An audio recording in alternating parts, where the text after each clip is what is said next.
Salam jemaat yang dikasihi oleh Tuhan Yesus Kristus, dimanapun Anda berada. Sebelum kita memasuki ibadah dalam rangka ibadah syukur, peringatan hari ulang tahun Negara Kesatuan Republik Indonesia yang ke-76, yang kita cintai dan banggakan ini, mari kita tunjukkan rasa patriotisme kita dengan sikap sempurna. Marilah kita nyanyikan lagu kebangsaan kita, Indonesia Raya.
Saudara yang dikasihi Allah, saat ini kita bersyukur karena selama 76 tahun Allah telah membebaskan kita dari penjajahan. Kemerdekaan itu Ia berikan kepada bangsa ini untuk memberikan kita kesempatan untuk menjadi bangsa yang semakin beradab, semakin memiliki persatuan yang erat, menumbuhkan kepemimpinan yang merakyat, dan mewujudkan keadilan bagi segenap rakyat Indonesia. Atas anugerah Allah itu, marilah kita puji dan bersorak bagi Dia. Kita pujikan dari PKJ 27, nyanyikanlah nyanyian baru.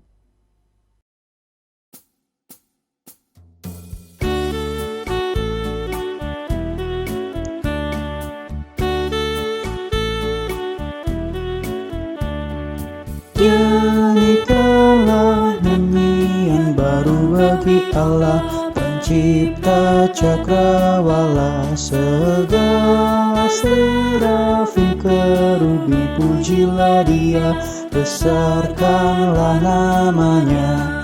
Bersorak-sorai bagi Rajamu, bersorak-sorai bagi Rajamu.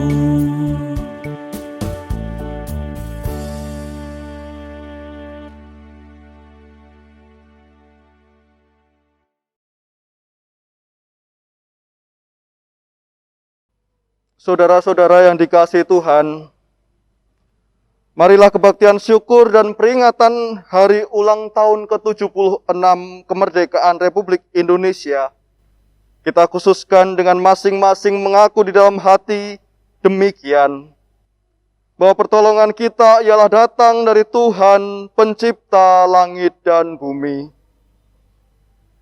Kiranya kasih karunia dan damai sejahtera Allah menyertai saudara sekalian. Amin.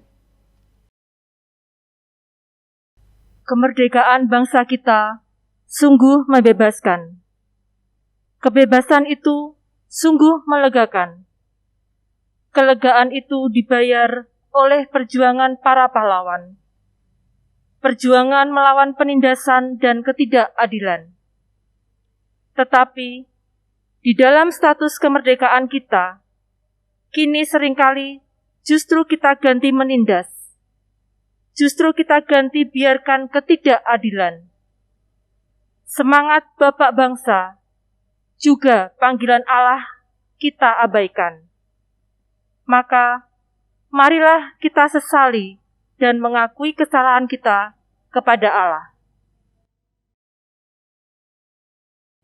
Ya Allah, Sang Pembebas sejati, kami mengakui bahwa kami melalaikan panggilan kami sebagai umat-Mu.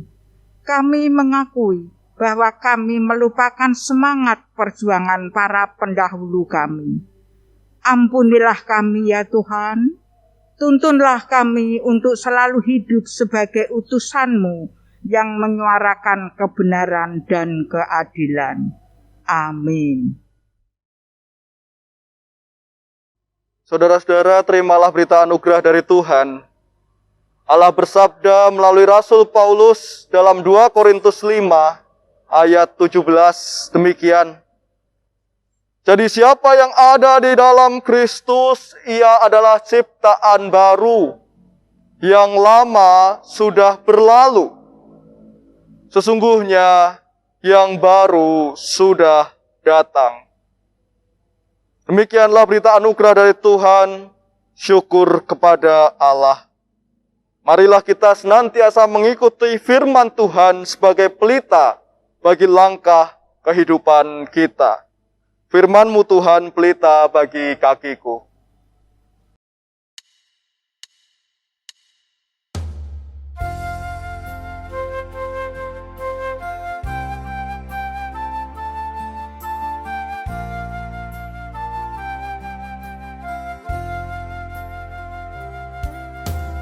Firman-Mu pelita bagi kakiku, terang bagi jalanku. Firman-Mu pelita bagi kakiku, terang bagi jalanku. Waktu ku bimbang dan hilang jalanku, tetaplah Kau di sisiku, dan takkan ku takut asal Kau di dekatku, besertaku selamanya.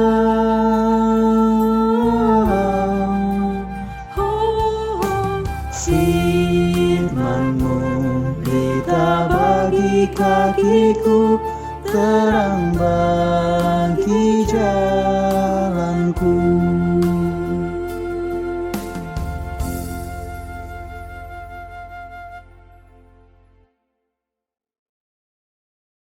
Marilah sebelum kita membaca dan merenungkan Alkitab, kita bersatu di dalam doa. Marilah kita berdoa. Ya Tuhan, kami bersyukur atas penyertaan-Mu terhadap bangsa kami, sehingga bangsa kami mampu untuk mencapai usia ke-76 tahun kemerdekaannya. Saat ini ya Tuhan, dalam rangka memperingati itu, kami ingin mendengarkan sapaan firman-Mu. Kiranya Tuhan, Engkau buka hati, jiwa, dan pikiran kami, sehingga kami dapat mengerti dan melakukan firman-Mu itu. Bersabdalah ya Tuhan, kami siap untuk mendengarkan. Amin. Kisah Para Rasul 6 ayat 1 sampai 7 demikian.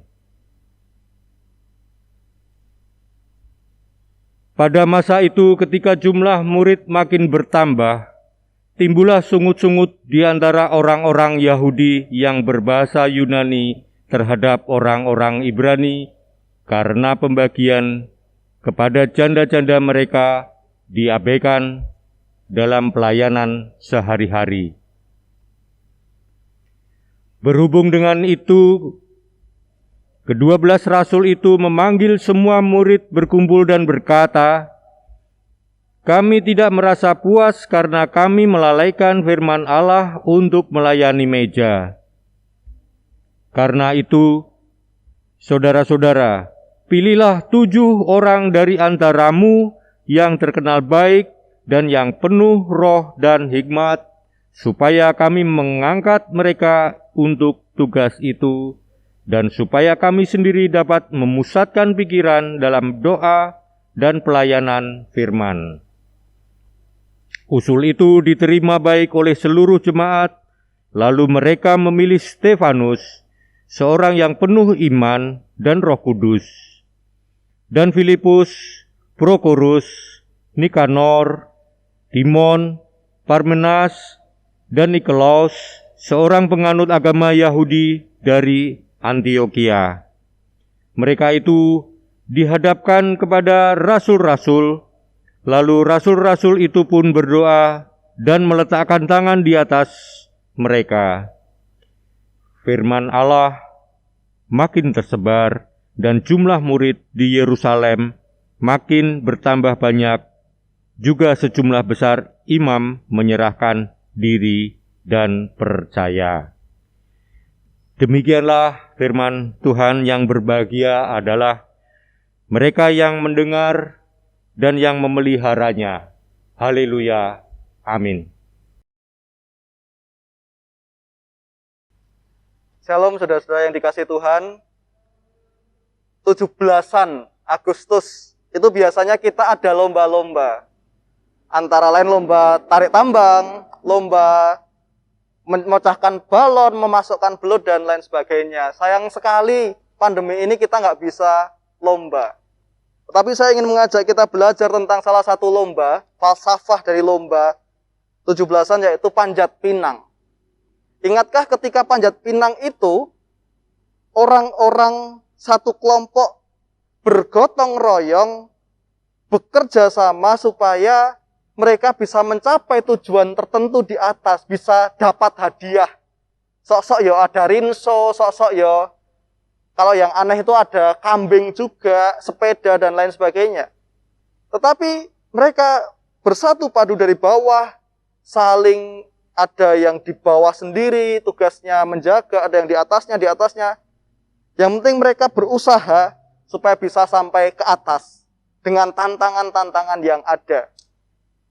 Nah, tetapi yang menarik adalah ketika biasanya kelompok itu mempercayakan satu orang yang paling kurus biasanya untuk sampai di atas.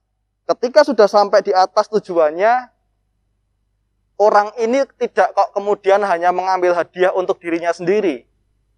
Tetapi kemudian orang ini juga ingat bahwa saya bisa sampai ke atas karena teman-teman saya yang membantu saya. Karena kelompok saya, sehingga saya juga akan bagi hadiah ini ke kelompok saya. Nah, tidak mungkin kan kemudian panjat pinang yang sudah sampai atas kemudian lali karo kanca-kancane. Ya, sampai bawah dikebuki nanti.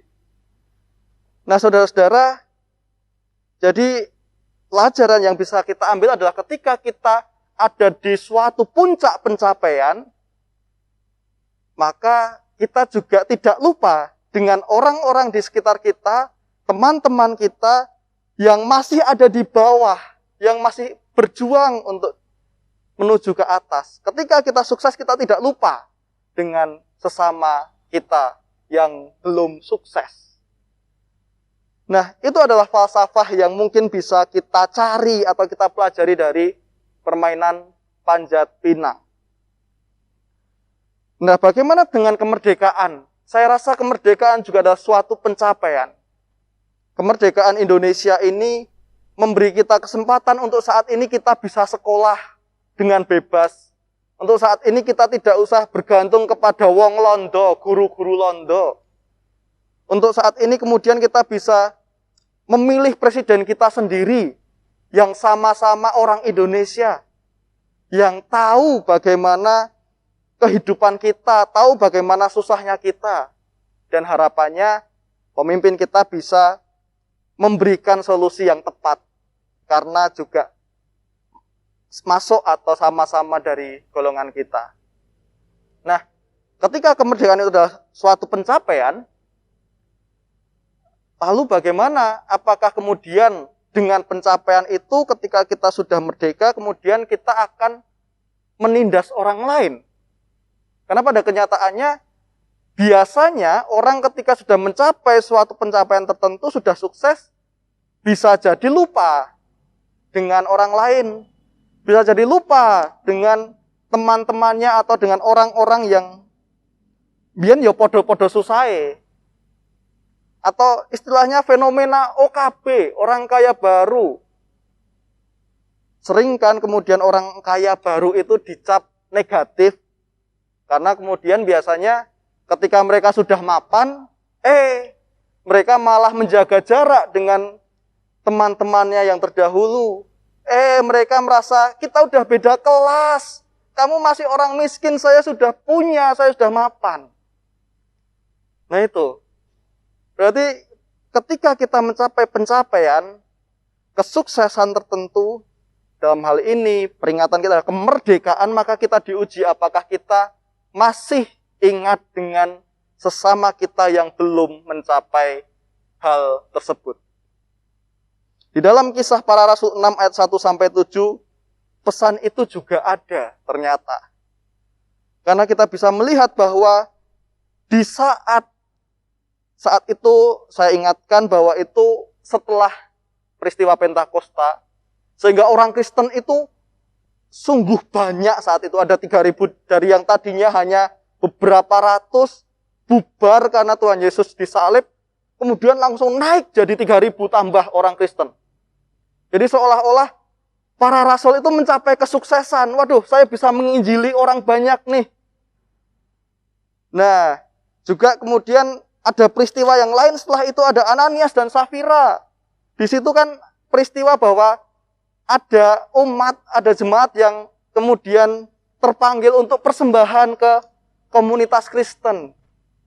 Kita bisa membayangkan perasaan para rasul, waduh, saya sudah sukses, menginjili orang banyak, kemudian orang ini juga mau untuk berpersembahan, mau untuk saling menolong, wah, sudah mapan nih.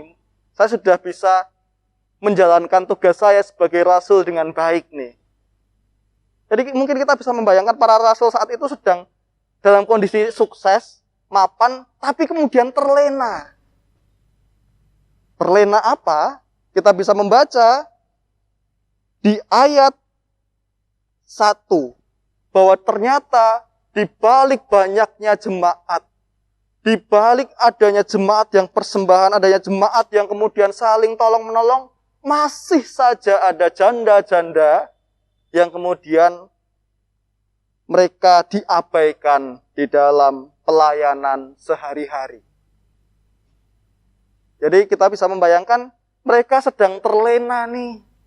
Sudah sukses, nengjuk lali.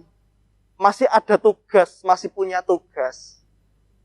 Nah, tetapi yang menarik adalah ketika para rasul ini diberi masukan oleh jemaat, mereka kemudian langsung mengoreksi diri. Iya, kami salah.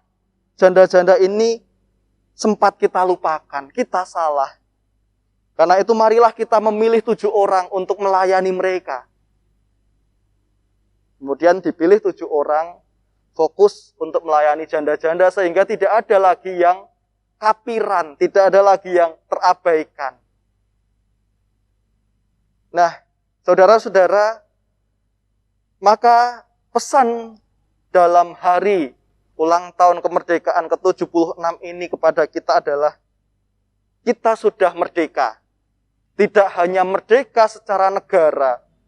Masing-masing kita, kehidupan kita mungkin ada yang sudah merdeka, merdeka finansial. Kita sudah mapan, sukses. Merdeka secara pilihan hidup. Yang tadinya mungkin kita punya pertentangan pilihan dengan orang tua atau dengan keluarga. Kita sudah dibebaskan, kita bisa memilih sesuai pilihan kita. Atau kemerdekaan yang lain sebagainya. Kita sudah mencapai kesuksesan atau pencapaian tertentu. Pertanyaannya adalah, apakah kemudian kita akan terlena?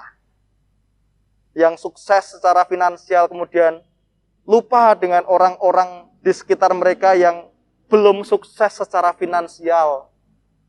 Orang-orang yang kemudian sudah bisa menentukan nasibnya sendiri, sudah bebas merdeka, kemudian membiarkan orang di luar sana yang masih ditindas, yang masih merasakan ketidakadilan. Kayak urusane dheweke, udu urusanku. Apakah kita akan begitu? Jangan-jangan kita sama seperti rasul awal tadi, melalaikan sesuatu, terlena. Nah, maka tugas kita, jika kita ada yang seperti itu, saya harap tidak ada. Tapi jika pun ada, mari kita juga teladani sikap para rasul yang mereka mau mengoreksi diri, mau memperbaiki diri. Ketika mereka sudah terlena akan kemapanan mereka, lupa dengan orang-orang yang perlu mereka perhatikan, mereka segera mengoreksi diri dan memperhatikan orang-orang tersebut. Karena itu mari jangan terlena dengan kemapanan, kesuksesan, kemerdekaan kita. Mari kita peka terhadap sekitar kita. Jika ada orang yang membutuhkan, kita beri mereka harapan dan pertolongan. Selamat hari ulang tahun ke-76 Negara Republik Indonesia. Dirgahayu Republik Indonesia. Amin. Tuhan memberkati kita sekalian.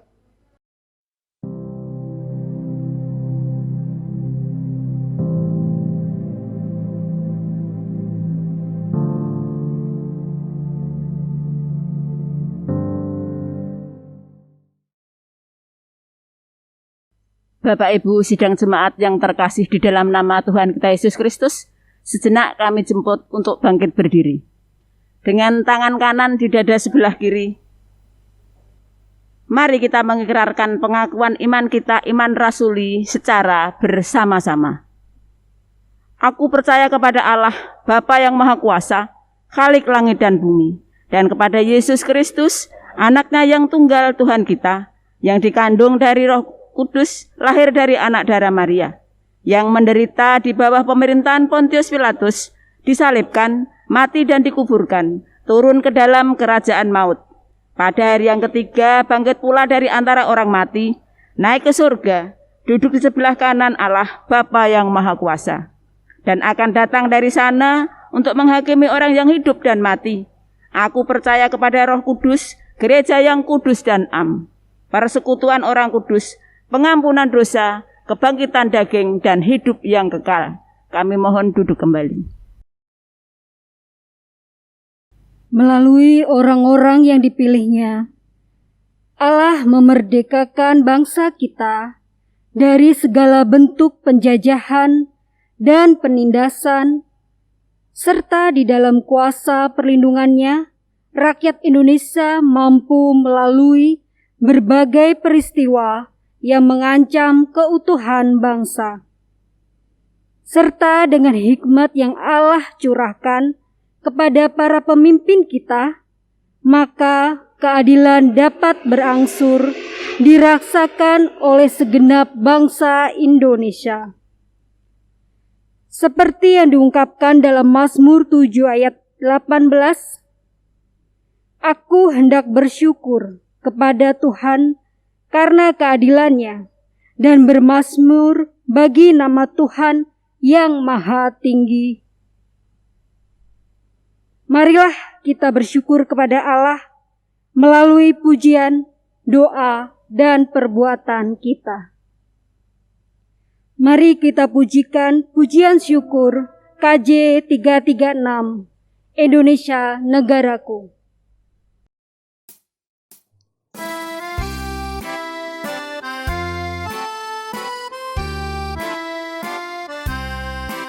Indonesia negaraku, Tuhan yang memberikannya. Ku serahkan di doaku pada Yang Maha Esa. Bangsa rakyat Indonesia, Tuhanlah pelindungnya. Dalam duka serta suka, Tuhan yang dipandangnya.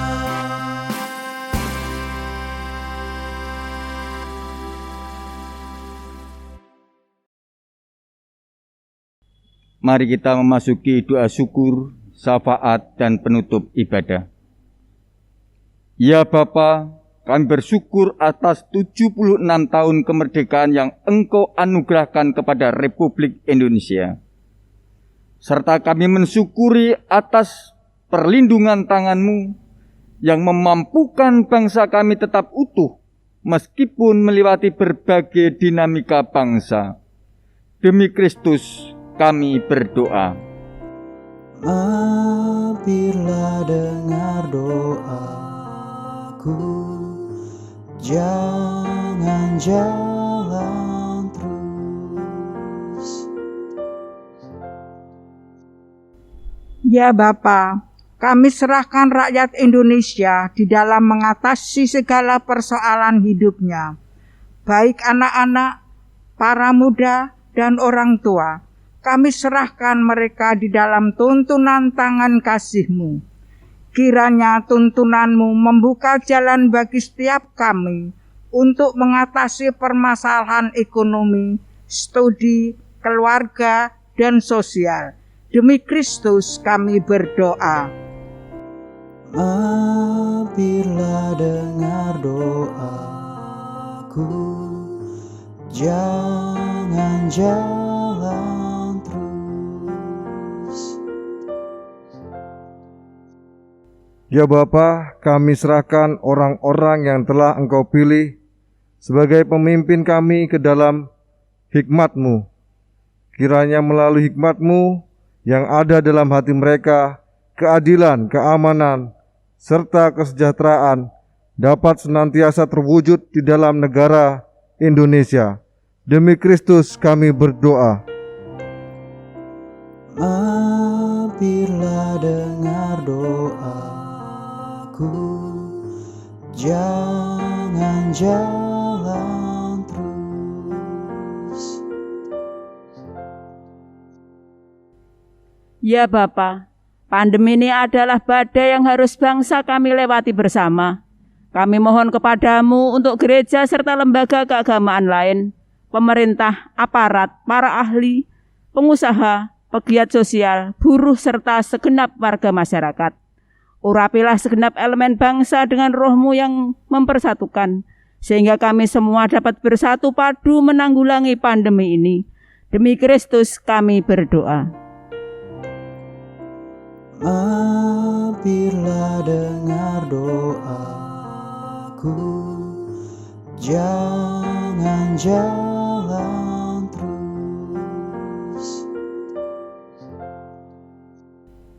Ya Bapa, inilah seruan syukur serta syafaat kami. Kiranya anugerah dan penyertaan-Mu nyata bagi bangsa Indonesia ini. Doa ini kami pinta demi nama penolong kami, Yesus Kristus, yang mengajar kami berdoa demikian. Bapa kami yang ada di surga, dikuduskanlah nama-Mu, datanglah kerajaan-Mu, jadilah kehendak-Mu di bumi seperti di surga. Berikanlah kami pada hari ini makanan kami yang secukupnya, dan ampunilah kami akan kesalahan kami, seperti kami juga mengampuni orang yang bersalah kepada kami. Dan janganlah membawa kami ke dalam pencobaan, tetapi lepaskanlah kami daripada yang jahat, karena Engkaulah yang mempunyai kerajaan dan kuasa dan kemuliaan sampai selama-lamanya. Amin. Marilah kita bangkit diri, kita terima pengutusan dan berkat. Saudara-saudara, jadilah utusan Tuhan di dalam dunia ini. Janganlah terlena dengan kemerdekaan dan rasa nyaman yang kau miliki. Tetapi ingatlah selalu untuk menyuarakan kebenaran dan keadilan bagi sesamamu.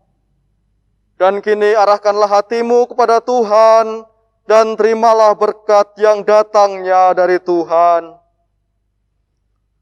Tuhan memberkati engkau dan melindungi engkau.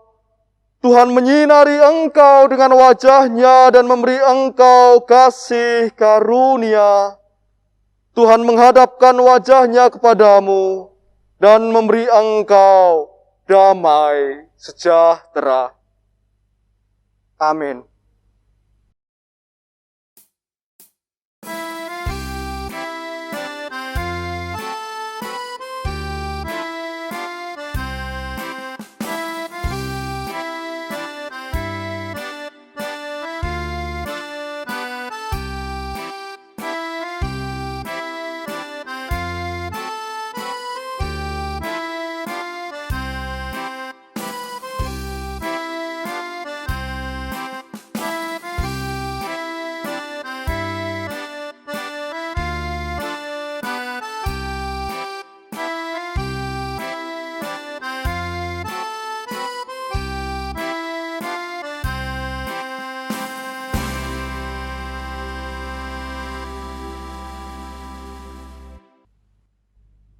DKJ Kertanegara mengucapkan Dirgahayu Republik Indonesia ke-76.